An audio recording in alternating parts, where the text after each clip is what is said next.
Hello, my name is Amrath and welcome to the video. I've been painting miniatures on and off for over 30 years now, with GamesWorkshop dropping 9th edition last year and the new Necron Space Marine Codex this year with supplements going for the different Space Marine legions. I thought it was time I shared some of my knowledge and experiences of the hobby. I am by no means a master painter, but hope some of the tricks and tips that I provide in this video will help you guys on your journey into this fantastic hobby. Before I start the video itself, I would just like to give a thanks to my local independent gaming store Mighty Lancer Games, who throughout these strange times has been available to ensure that I have all the supplies I need. This is not a sponsored video, but I feel that is my way of saying thank you for the help. Details for Mighty Lancer can be found in the description below. Without further ado, let's get into the video. The first step obviously is to remove the components of the model from the sprue itself. I recommend using the help sheets provided by Games Workshop for the model. However, I've built so many of these different ones that it's almost become second nature of the location. When you cut them from the sprue, ensure that the side cutters are placed with the flat edge to the model itself, and leave a couple of millimeters to ensure that you're not cutting into essential sections. Be careful around these thin elements, such as the arm nubs here, as they are quite easy to break off accidentally. Having removed all the components you require for the model from the actual sprue itself, the next step is to clean up the stubs created from snipping the pieces from the sprue. This is also a good time to check the component for any mould lines. These are thin lines of plastic that have been left behind from the manufacturing process. Not all the components have them, but if you do find any, the easy way to remove them is to gently scrape your hobby knife along the area so you could clean these away. When cleaning away the stubs, I generally find the base of my hobby knife pressed gently against my thumb much safer and more comfortable to utilise.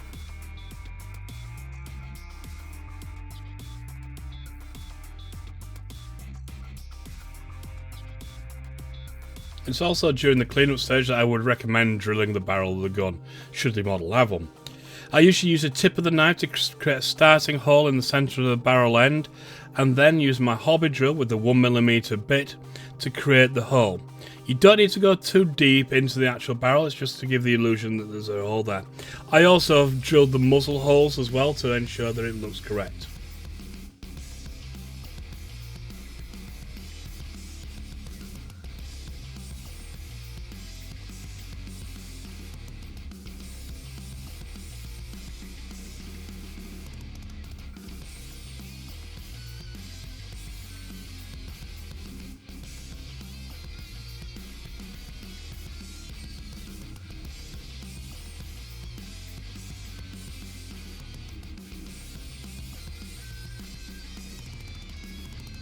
Now that the model is clean and tidy, I usually do a dry fit. With the new models from the Indomitus box, these are push fit in a mono pose, whereas others require gluing. If they do require gluing, I use the Plastic Magic glue, as it's got a nice handy applicator and often bonds the glue together pretty well. You can either use plastic glue or super glue. Your choice is entirely up to yourself. But plastic glue is better for if there is no paint on the model. Super glue is better if there is. I'd also like to note if it's a resin model, then again you need to use super glue because plastic glue won't work.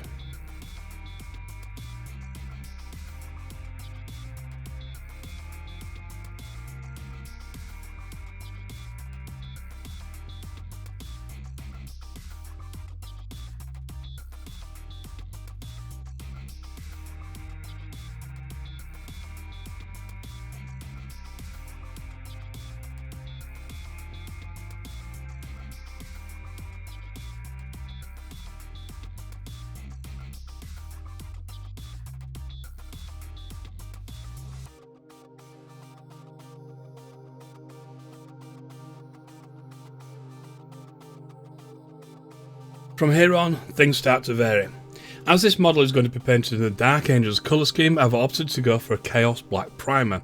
However, should you be painting a lighter colour scheme, as we will do in some of the next videos, I recommend going with the Mechanicus Standard Grey, Grey Seer or Wraithbone.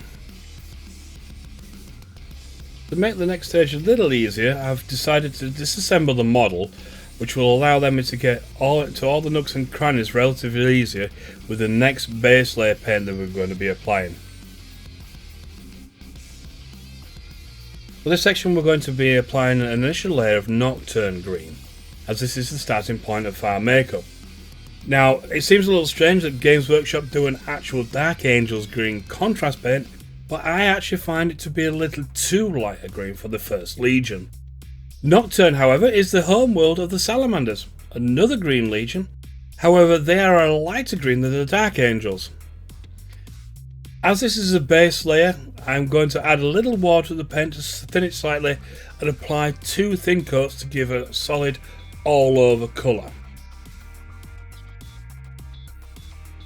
With that base layer now dry, I'm going in with Grey Seer, again thin slightly and 2 thin coats in this stage because we're going to be using contrast paint. Don't worry at this stage if you paint over some of the areas, you can just come back in with the Nocturne green to touch things up again.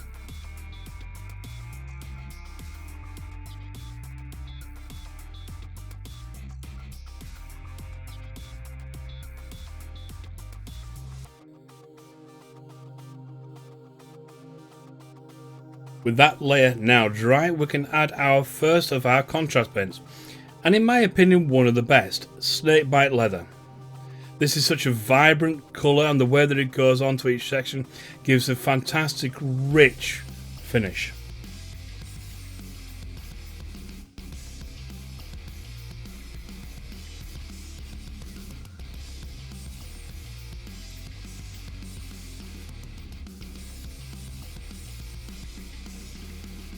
In this next stage, I reassembled the actual model itself because I'll be applying a wet brush of Vulcan Green. Wet brushing is where you load the brush with paint but remove quite a bit from the bristles onto a paper towel. With downward motions, we apply the paint to the model to give the appearance of light striking it from above. Just a side note, Vulcan is the name of the Salamander's pride mark.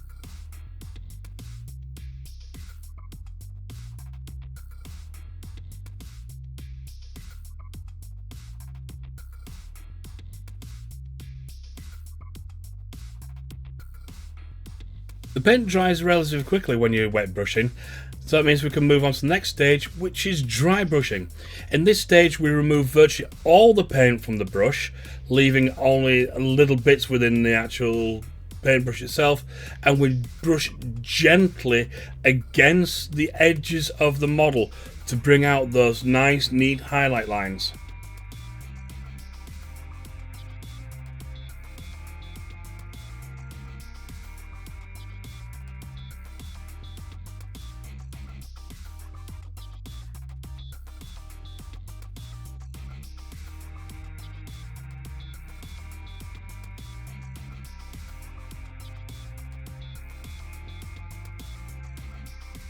The Aquila on the chest of the Dark Angels is an off-white colour, so here I'm applying a coverage of apothecary white contrast paint just to darken the shadows in the recesses a little bit more.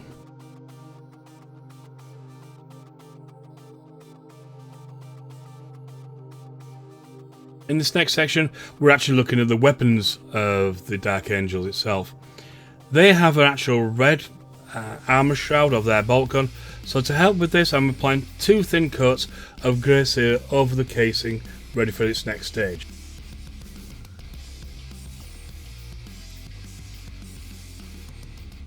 Whilst I was already using the Grey Seer, I decided to apply the company markings to the knee of the Marine. However, since researching a little bit more, I found I got it on the wrong side. I also painted the lenses of the helmet in Grey Seer as well for their next step.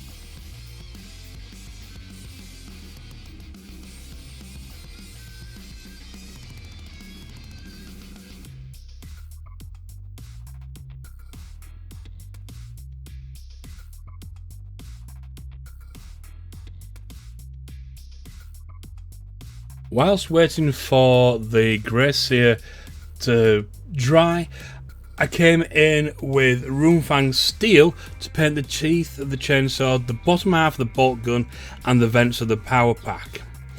I used a dry palette on the side, as you can see here, as I didn't want to contaminate my wet palette with any metal flakes from this paint.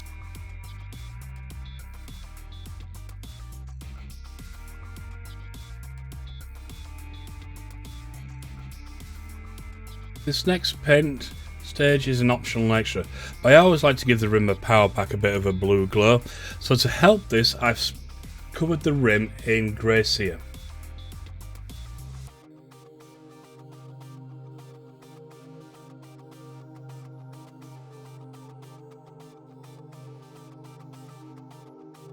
Now that most of the grey cere paint had dried, I came in with Black Templar into the joints of the armour.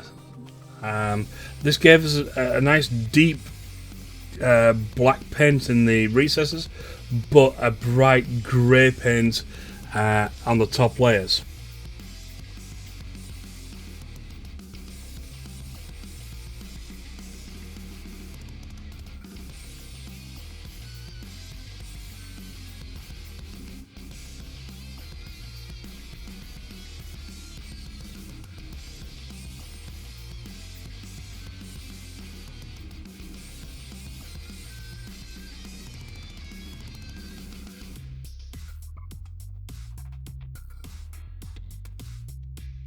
With the grey cere on the bolt gun shroud now dried, it was time to apply that beautiful, rich Dark Angels red contrast.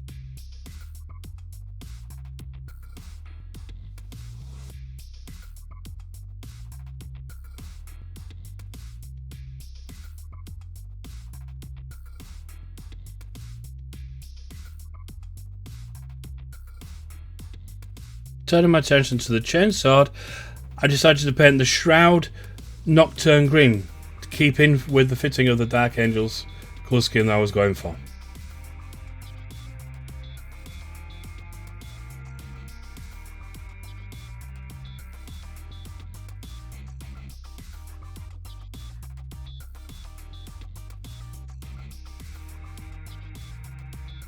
Now that the metallic on the bolt gun and on the Powerpack were dry, it was time to come in with the shade of Nuln Oil. This gave the actual silver a dirty, grimy used look, which is absolutely fantastic.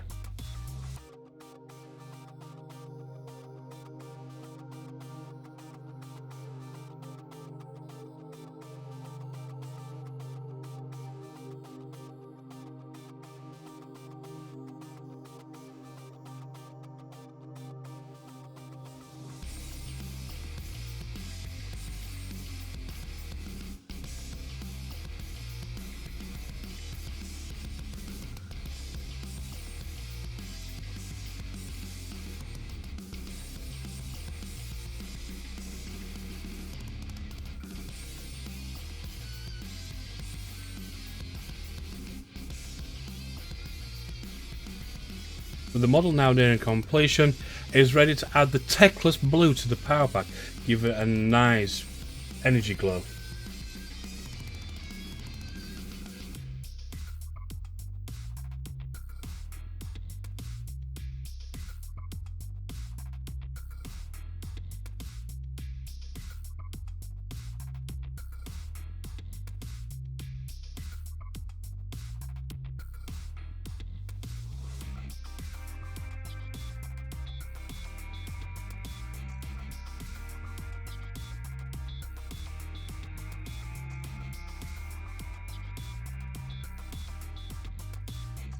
The final paint we add to the model now is Skeletal Horde, another fantastic contrast paint from Games Workshop. This, when applied over grey cere, gives an almost ancient parchment effect.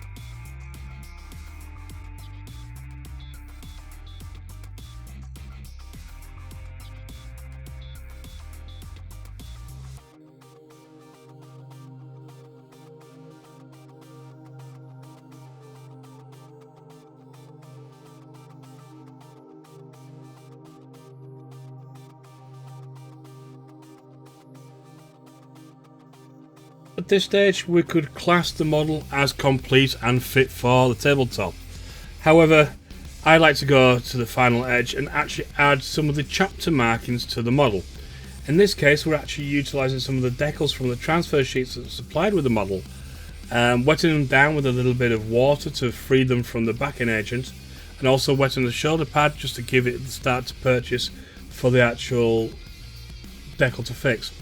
Unfortunately, my footage of the remaining section after this point was deleted, and so I can't show you the utilisation of the Green Stuff World's Decal Fixer and Decal Softener to ensure that the actual decal stays in place, followed by a matte varnish coverage just to bring it back in to fit in with the actual paint scheme.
And here it is, the final model ready for use in your fights.